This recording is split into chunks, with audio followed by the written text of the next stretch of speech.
Fire station থেকে আছি। প্রথমত আছে মহারাজগঞ্জ বাজার। মহারাজগঞ্জ বাজার আমরা খবর দিচ্ছে, তো আমরা আগরতলাতে সঙ্গে সঙ্গে 2টা ইঞ্জিন নিয়ে আসি। বিশাল আগুন, তখন তো আমরা যথারীতি আগুন নিবারণের কাজে হাত বাড়াইছি এবং আগরতলার যে আশেপাশে যত ফায়ার স্টেশন আছে সব ফায়ার স্টেশনে খবর দিচ্ছি আমার লেগে, তো সবাই আসে বর্তমানে আগুন নিয়ন্ত্রণে। পুরা গেছে কোনো আমরা দেখছি না, কটা মালিক কটা ঘর পাওয়া 1200 ধরনের মতো ঘর আছে দেখতেছি, তখনও ঠিকভাবে হয়েছে না। কয়টা ফায়ার ইঞ্জিন আছে? প্রায় 9টা।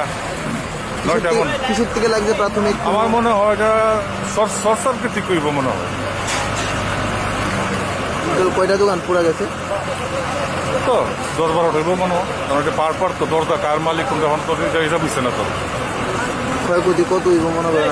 ক্ষয়ক্ষতিটা ঠিক মনে করতে পারতাম না, কারণ এটা রিপোর্টটা কালকা সকালবেলা লইব, তাছাড়া মহারাজগঞ্জ বাজারে তারা রিপোর্টটা ইয়ে করবো। প্রায় 2:30টার সময় আমি খবর পাইছি দোকানে আগুন লাগছে। তো আমি বাড়ি থেকে আইলাম, আয়া তো দেখলাম এই দোকানের থেকে দোকানে অলরেডি আগুন আয়া করছে।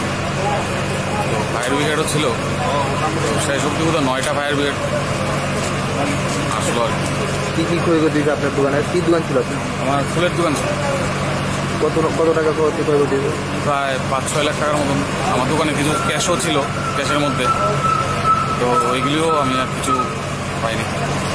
টোটাল কয়টা দোকান ভরছে? প্রায় এখানে 1টা 2টা 3টা 5-6টা দোকান হবে। আমার তো লাস্ট, আর এটাও ক্ষতি হয়েছে। আপনার নাম?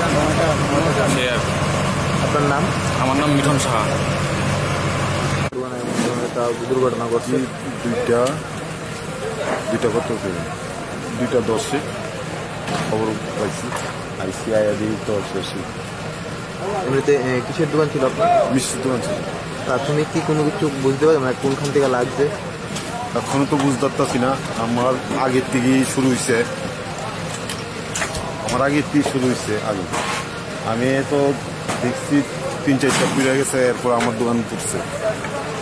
3-4টা দোকান, 4টা দোকান আগে পুড়ছে, তারপর আমার দোকান পুড়ছে। দেখছি টোটাল কয়টা দোকান পুড়ছে এদিকে? এখানে তো